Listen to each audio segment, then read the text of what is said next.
Ladies and gentlemen, my name is TotalBiscuit, and every now and again, you know that I like to get on a bit of a soapbox about certain issues. I think it's fairly important to at least have a discussion about this. Some people may disagree with certain issues that I bring up, or indeed my stance on them. For instance, FOV was a little bit controversial for some people. Admittedly, they're also going against science, so they're just wrong, straight up plain wrong. Whatever the case, we can talk about this one. It is Mass Effect 3. Now, over the last few weeks, I've been getting increasingly concerned about this. I played the demo and I enjoyed it a lot. I thought it was, for the most part, a very good demo, with some issues in terms of some mildly stilted voice acting and some rather not-so-awesome facial animations and movement animations on one of the characters. I'm pretty sure you know which one I'm talking about. Whatever the case, the demo was pretty good. You know, it was solid, it looked pretty good. Yes, the texture quality can be better, but it's most likely due to the download size limit from the Xbox Live Arcade store and so on and so forth, and they probably just ported it over there. But aside from that, it had some fairly good options. Yeah, the Krogan's too fat, and I would like to see the camera just pulled back a bit, but it was okay, you know, and content-wise, it was really good. That's something to consider. As a demo, it has some of the most generous helpings of content I've seen for free in ages. About an hour's worth of single-player gameplay, including the start and a mission later on, and a fully functional multiplayer component. Not too shabby, as far as I'm concerned. Really nice content. However, the concern has come in over the past few weeks when every week we seem to get a new announcement about how else they're going to monetize Mass Effect 3. The idea that there's going to be an art book you can purchase, which has got exclusive in-game downloadable content. The idea that there's not one but two iOS-based apps coming out. One is a game which helps you out in the actual game. You can increase your progress level by playing that game. I believe there's exclusive DLC there as well. And what's pretty much portable codex, which is kind of neat, I've got to say. But EA have been monetizing the hell out of this game in pretty much every possible respect.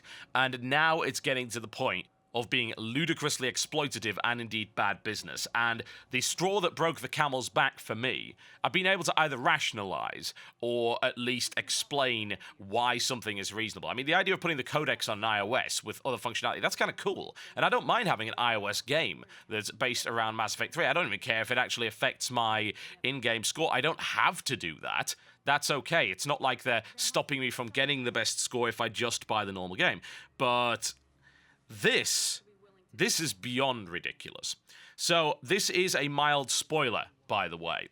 Those of you who haven't read this, you'll probably be forced to read it one way or the other, but I'm just going to point out, this is a spoiler for one of the characters that will come in Mass Effect 3, at least if you have the DLC. So if you do not want to hear about it, please tune out now. Okay? Warning? Great. Fantastic. There was confirmation today that there will be a DLC on launch called From Ashes. This DLC includes a new character. That character is a Prothean. Those of you who've played Mass Effect, that's a big deal, because the entire plot focuses around the Protheans. Indeed, the only real reason that Commander Shepard is special to begin with is because of contact with a Prothean artifact. And of course, the Reapers are all tied into this, as are the Collectors, and so on and so forth. Pretty damn important. Hugely important. Now, this DLC was accidentally leaked on Xbox Live and put up for $10 before being swiftly removed. Now, it was confirmed by Bioware today that this DLC will be available on launch if you have the Collector's Edition. That's the N7 Collector's Edition. It will also be available otherwise for $10. Now, since this is available on launch, and it is indeed not simply a piece of cosmetic content, that means that development budget has been spent on content which is not widely available to everybody. So that means, quite obviously, that the game on launch is not complete. The product that you buy on the shelf or on Steam, if it is not the Collector's Edition, which I might add costs more, is not content complete. It is not feature complete. They deliberately created content that was cut from the game pre-launch so that it could be monetized. That is plain bad business.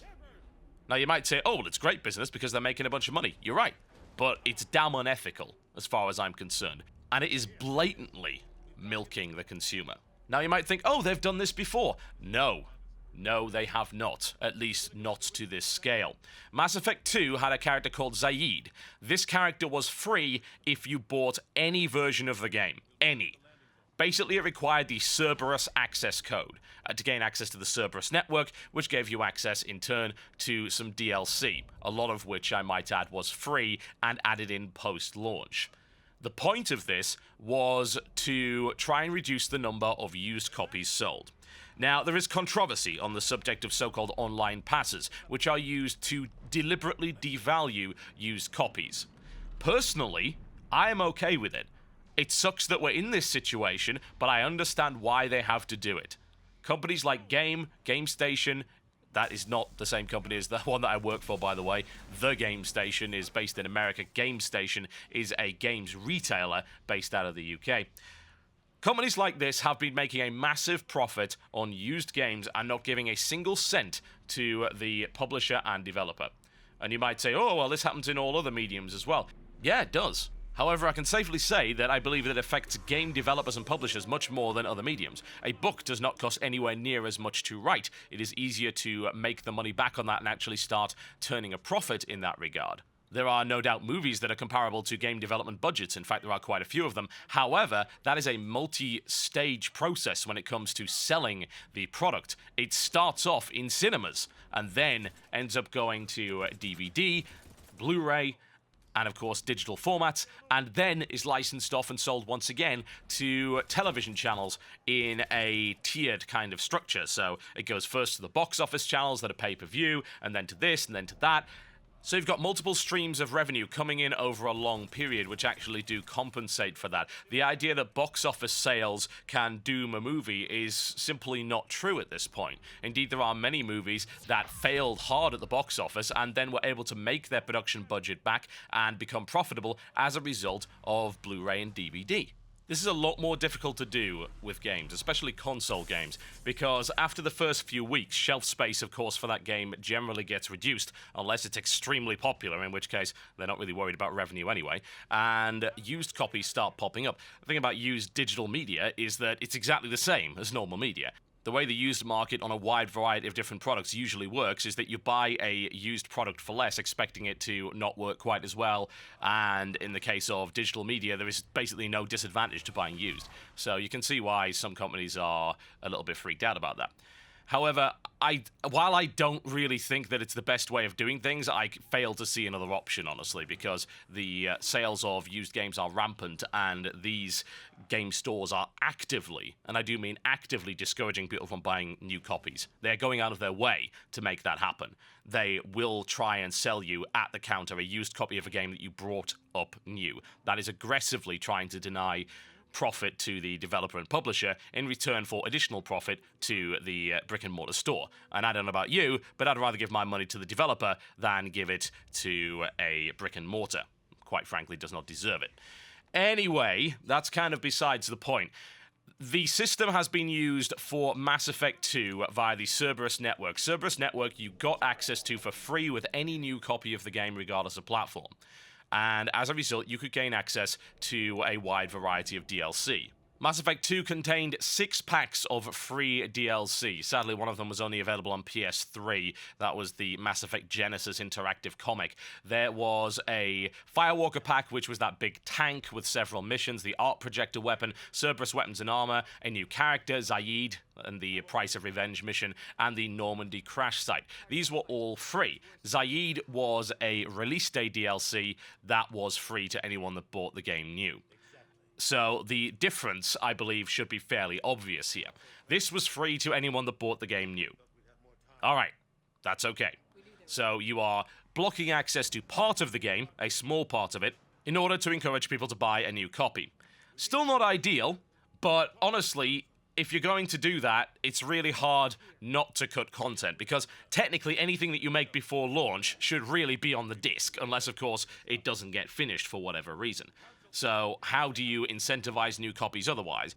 Another example of this would be Shale from Dragon Age 1. This was once again available to anyone that bought a new copy of the game, and still is. You enter the code that you're given, and then you have access to Shale, who happens to be one of the funniest and best characters in the game, and also gives you additional mission and quest content. However, Dragon Age also had an example of this going wrong, and this is actually kind of the same as this, only Mass Effect 3 does this way, way worse. In Dragon Age 1, there was a collector's edition only piece of DLC that was also released on launch for a price. It was called Warden's Keep. It was a 15 to 20 minute dungeon, and you also gained 2 abilities from it. If I recall correctly, it also allowed you to forge a weapon that was extremely good. It was like possibly the only tier 7 weapon on launch. If I recall correctly, it was pretty good. It was a star metal sword. So that was a pretty crappy dungeon with a little loot chest and stuff and a couple of extra abilities, one of which was awful, the other one was pretty good, and that was basically it. Still sucked, and when it came out on launch, I said that. It's like, this is unacceptable. This was years ago that I said this, incidentally. It is unacceptable to make content like that before games release that is not on the disc and accessible to everyone. As far as I'm concerned, everything that is feature complete before launch should be on the disc and accessible to anyone that buys it, flat out. What you start work on after launch is entirely up to you. We are not entitled to any content post-launch at all. It's cool when we get it, but we're not entitled to it. We are, of course, entitled to a game that works, so I would expect them to get patches out to make it work to an acceptable level, but we are not entitled to content post-launch at all. And if they make that post-launch, they can charge for it, and we can let the market decide. Is it worth it? If it is, we'll buy it. If it's not, then we'll simply ignore it. Now, what's the price difference between Mass Effect 3 on Origin and the so-called Digital Deluxe Edition? In the UK, the standard edition of Mass Effect 3 on Origin is £35. The Digital Deluxe Edition, which is really hard to say, I might add, £55, a full £20 more. You want to know prices in the US? Oh, enjoy this one. $60 for the normal and $80 for the Digital Deluxe. Whew! $80. Full $20 more. Admittedly, the UK guys get ripped off even harder. $20 is not the same as £20. Good God, not even close. Oh, so you are paying $20 more on the digital side of things, and you are getting an incredibly important character as far as I'm concerned. I believe it's incredibly important simply because it is vital to the actual story. It's a sodding Prothean. It's the most mysterious thing that we can possibly think of over the last 2 games. It has been constantly referenced. The Protheans are a big mystery. And now it turns out a living, breathing, shooty Prothean is available if you pay money to get it. Not only that, but it was developed before launch, which means that, as far as I'm concerned, you should be entitled to it. This is too far. This is absolutely too far. The very idea of cutting something so important out of the standard edition, then trying to sell it for $10 on launch, is ridiculous. It is absolutely and totally absurd. Let me put down what I believe is acceptable for collector's editions. Physical collector's editions, this is pretty easy, because you can put in any number of physical items, and it doesn't matter, because that doesn't take development time. It's not the same guys coding as are making the little statue or keychain or USB key or whatever that you get with it. Absolutely not. You can put whatever you want in those things, and I'm totally fine with physical collector's editions. They're absolutely fine. They've been fine for ages. It's an additional, legit way to make extra money out of people that are looking to get something just a little bit special. Great. It doesn't take away from the development time of the game. It doesn't shortchange anybody that only purchases the standard edition. Great. Totally fine. Digital collector's editions. These are where the problems arise. There are, however, plenty of ways to monetize a digital deluxe edition that does not involve cutting content from the game. The first way to do it is to make sure that the content you get is cosmetic. I say this because, generally speaking, towards the end of a development cycle, the art team has nothing to do. The art is feature complete. It is done. You can't add any more, because of course it then requires programming and everyone else is busy trying to get the game work before launch. So usually the art team's kind of sitting around doing nothing. This was what happened with Dungeon Defenders. If you remember when I did the interview, the hyper WTF is of Dungeon Defenders with them, what they said was, when I asked them, why do you think it's acceptable to put in these pre-order items on Steam, they're all cosmetic, and it was just the art team that was doing them. They're actually stat identical to other things. So the art team could just get it done without having to bother the programming team. So they could finish the game. That's fine. So cosmetic stuff is, as far as I'm concerned, fair game. Not only that, but for multiplayer-centric title, it is very important. It really is, because people care about that stuff. Why do you think that League of Legends makes so much money from skins? Being able to bling out your character and look a little bit different is important to an awful lot of people. So as far as I'm concerned, go for cosmetic stuff. What else? Soundtrack. Once again, something that does not require coding, yet is very, very good indeed. If I could get the Mass Effect 3 soundtrack with my Digital Deluxe Edition, then I would be very happy indeed. As it stands, if you can actually believe this, it is not a part of the Digital Deluxe Edition. That makes me scratch my head. What the hell? Why isn't it there? It's such an obvious thing. Such an important thing for a lot of people as well. Why do I not get that? Indeed, the Digital Deluxe Edition for Mass Effect 3 contains an art book. That's another thing that's okay. Great. That's fine. Once again, doesn't take development time. Is valuable to collectors. Very cool. Limited edition Mass Effect comic by Dark Horse. Once again, cool. You also get a lithographic print. I'm not entirely sure how you get that on the Digital Deluxe Edition. I'm trying to figure that one out, but it is there. It is on the list on Origin. It also contains the Mech Dog, which is just a companion that runs around on ship with you, and an N7 hoodie for Commander Shepard's casual days. All of this is cosmetic. Great. Doesn't require any real work from the guys who are coding. Fine, maybe there's a little bit of code involved, but probably not a lot. I mean, how much coding do you think is really required to get Commander Shepard to wear a hoodie, or for this little dog to follow you around the place? Probably bugger all. Chances are the code's already in the game, and they just have to make mild alterations to it. Fine. Not a problem. Then last, but by no means least, indeed the most important pack, is the N7 Arsenal pack. It gives you weapons, and it also gives you the Prothean and the mission associated with it. Now, weapons. Weapons is on the border of acceptable, in my opinion, in single-player games. It is not acceptable in multiplayer games, because that, of course, is basically buying power. You can throw that right out of the window from the get-go. If you want to add weapons, just make them a cosmetic option. If I can get a gold sniper rifle or a halibut cannon, but it doesn't do any more damage or whatever than anything else, it's just got particle effects and new models and sounds, great, no problem. However, weapons otherwise, no.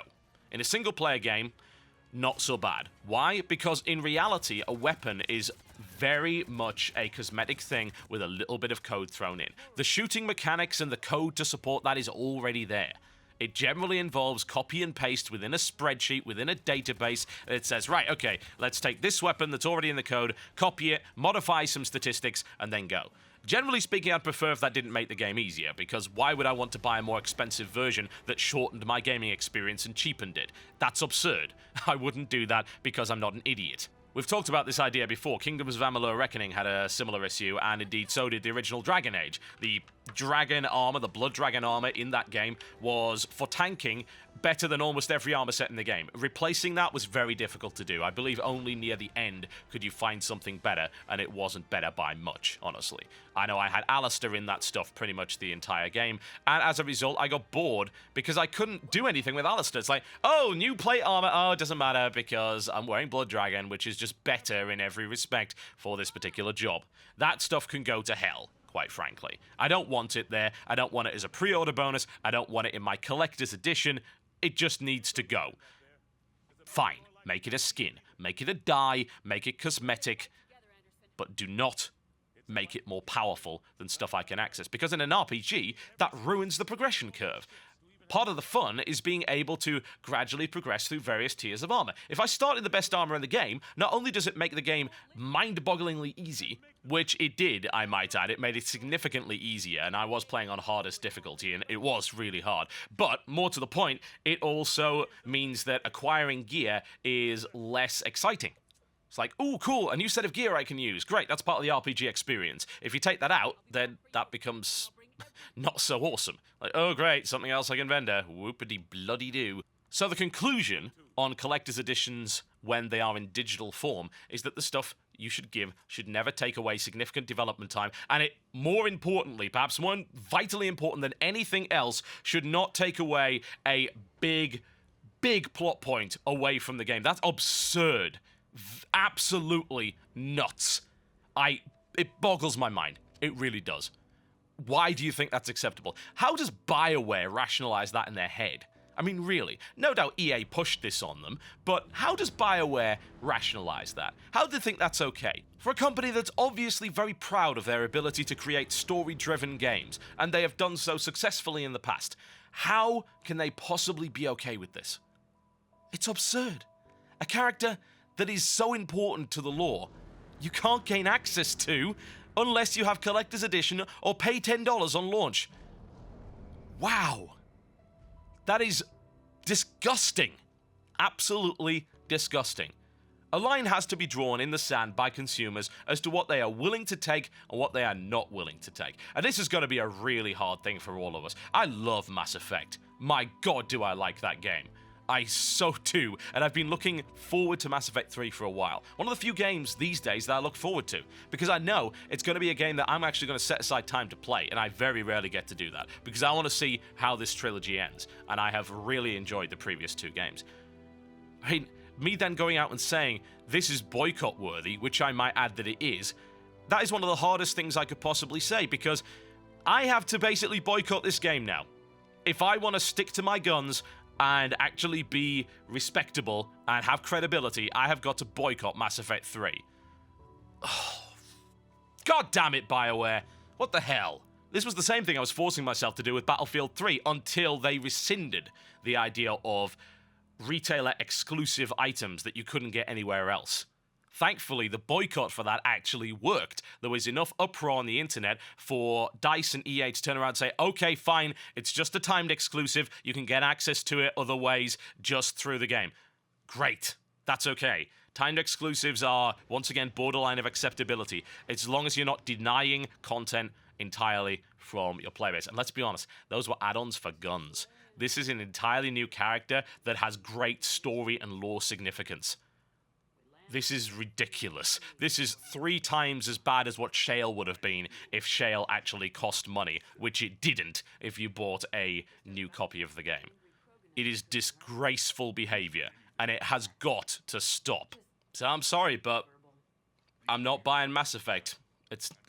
God, how hard is that to say? I'm not buying the last game to the trilogy of the series which I've enjoyed a ton over the last few years because it offends my sensibilities as a consumer. It offends my sensibilities as a journalist, as a gaming commentator, as a PC gamer, as an anything gamer. With my 360, my Wii, and my PS3 on my left, my 3DS, my iPad, and my Vita on my right, and my PC directly in front of me, a gamer on everything, I do not find this acceptable.